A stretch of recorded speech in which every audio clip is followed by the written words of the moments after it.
a gente sempre tem como consciência, né, principalmente os concurseiros, que não, motivação não importa, é disciplina e tal. Mas, do que você está falando aí, a motivação é que leva a pessoa a se tornar disciplinada. Mas as pessoas têm muito essa cabeça, Eslin, e elas têm uma limitação autoimposta que é, mas eu não sou uma pessoa disciplinada.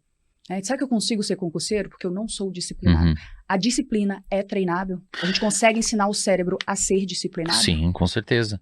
A disciplina é você semi-automatizar um comportamento, ou você vê um valor muito grande naquele comportamento ao ponto de você continuar executando ele a despeito das intempéries da vida.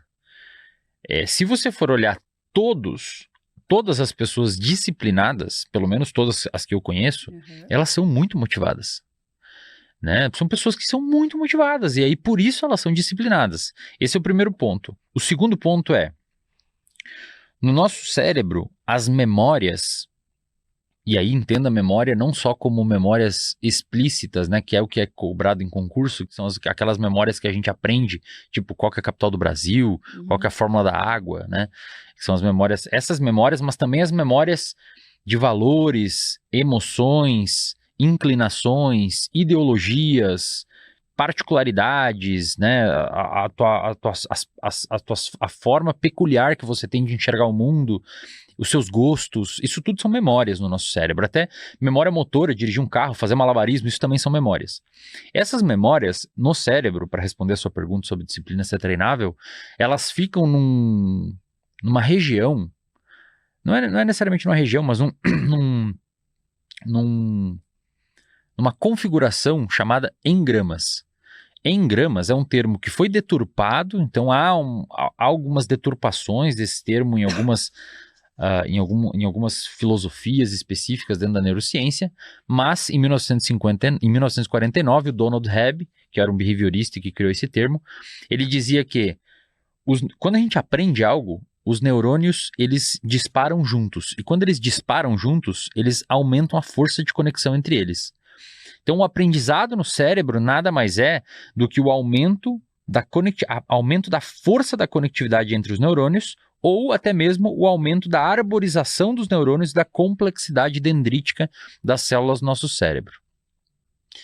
Quando você vê, por exemplo, o hipocampo, que é a região envolvida pela criação de memórias, principalmente de memórias espaciais, de localização, de taxistas de Londres, tem um estudo na Cell mostrando isso, os taxistas de Londres, para serem credenciados lá, eles têm que fazer uma prova que envolve decorar até 45 mil ruas.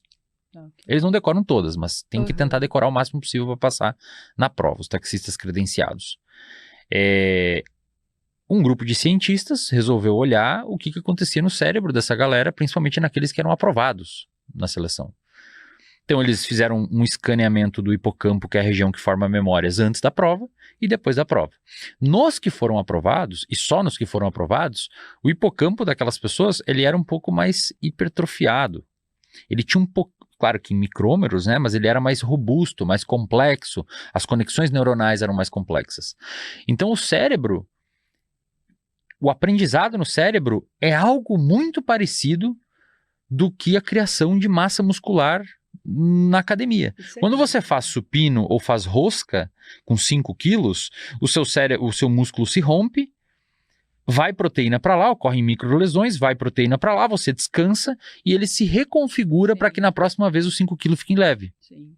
No cérebro, um aprendizado intelectual, cognitivo, é muito parecido. Você submete o seu cérebro a aprender um comportamento. Com o tempo, a tendência é que aquele comportamento fique mais fácil de ser executado. Isso, no cérebro, é a disciplina.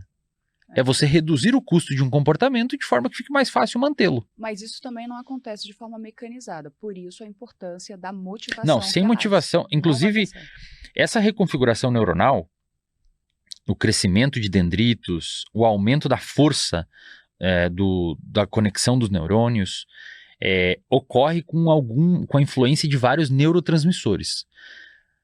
A inexistência de motivação faz com que esses neurotransmissores, essa sopa química, ela não exista. Então você não tem o substrato químico mesmo para formar disciplina no cérebro sem motivação. É muito lindo isso. Ok.